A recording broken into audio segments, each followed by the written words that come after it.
Hoy celebramos la solemnidad del Santísimo Cuerpo y la Santísima Sangre de nuestro Señor Jesucristo. Esta es la fiesta que se llamaba en latín Corpus Christi.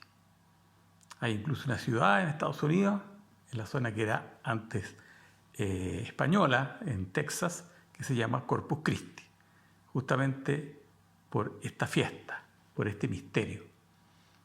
Es uno de los misterios importantes y fundamentales de nuestra fe, es de que Cristo está presente entre nosotros y dentro de nosotros por medio de la Eucaristía.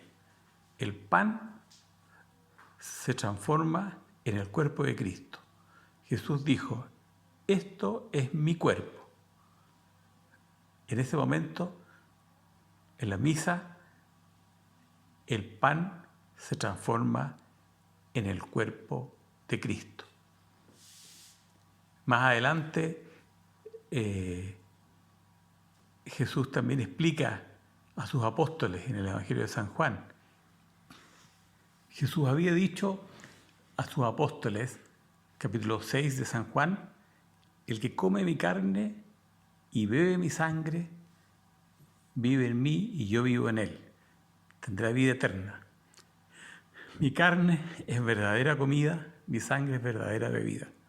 Estas palabras que chocaban a la audiencia, Jesús incluso no las agua, sino que las hace más fuertes aún. Dice: el que no come mi carne ni bebe mi sangre no tiene vida, etc.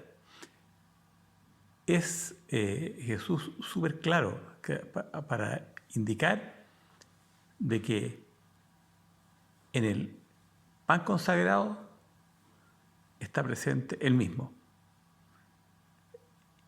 Eso es lo que estamos celebrando en esta fiesta de Corpus Christi. Uno se pregunta: ¿por qué existe esta fiesta? De suyo, el Jueves Santo es el día en que celebramos la última cena de Jesús, es decir, la institución del sacramento de la Eucaristía. ¿Es necesaria una segunda fiesta para el mismo tema?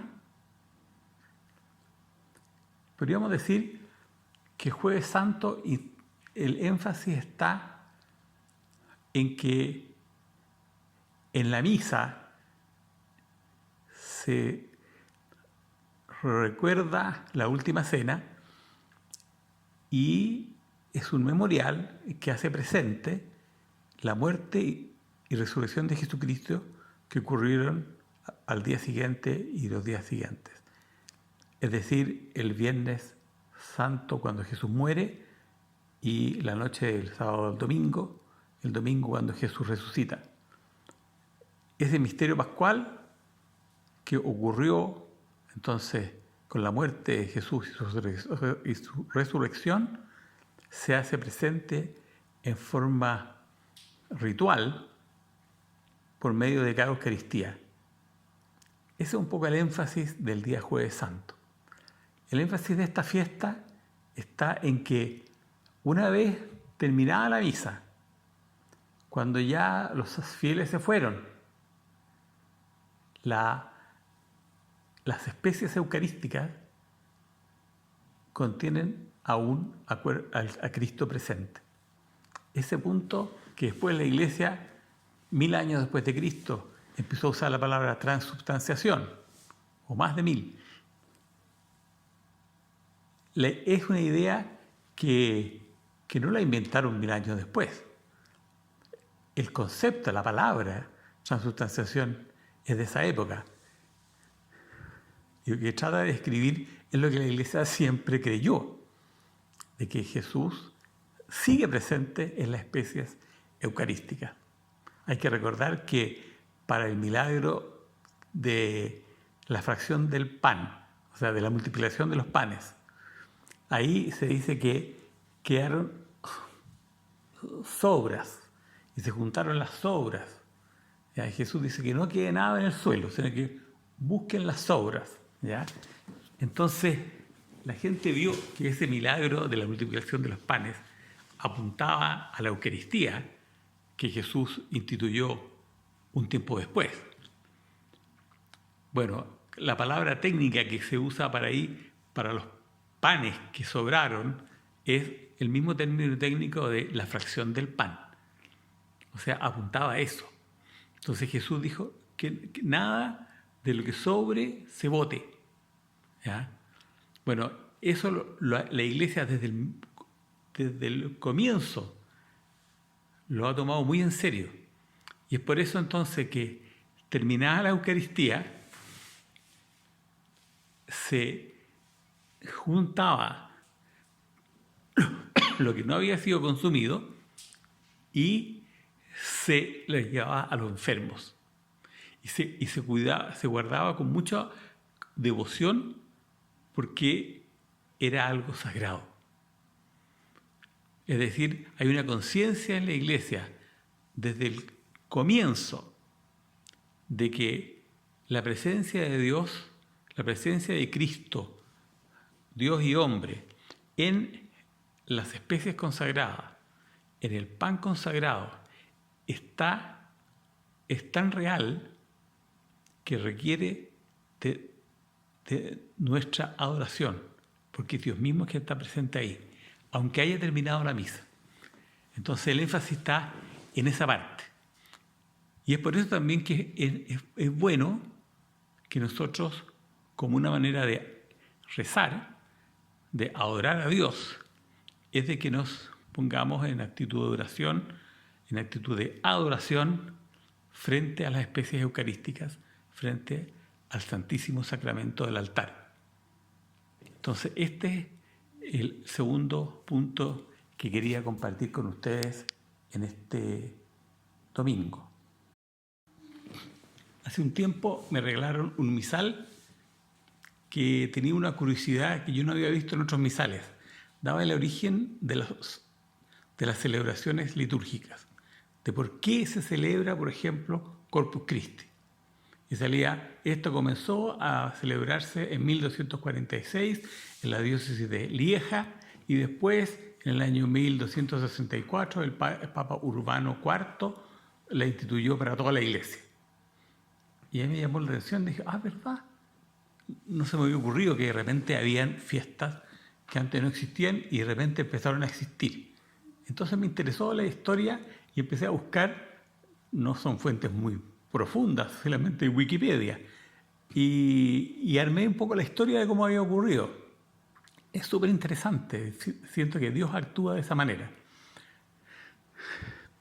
Santa Juliana de Lieja, cuando era joven, participaba en un movimiento de adoración eucarística, adoración al Santísimo Sacramento. Y después descubrió su vocación y entró a la vida religiosa. Tenía un gran amor por la adoración al Santísimo. Y en un momento ella tuvo, no sé si fue un sueño o una visión, de la luna preciosa, pero con una mancha. Entonces le preguntaba a Jesús, ¿qué es esa mancha? Entonces dice, la luna preciosa es como el año litúrgico, que es lindo, pero le falta algo. Le falta una celebración especial para el cuerpo y sangre de Cristo. Y ella mantuvo el secreto para sí misma, era en ese momento una religiosa muy joven y no se atrevió a contarlo. Pero después fue pasando el tiempo y ella pasó a ser más importante, llegó a ser la superiora de su convento, a tener confesores que pasaron a llegar después, pasaron a ser muy importantes también en el futuro. Entre ellos me parece que uno llegó a ser superior general de la Orden Dominica y a sus confesores y directores espirituales les empezó a contar que ella había tenido desde joven esta idea basada en sueños o conversaciones con Cristo.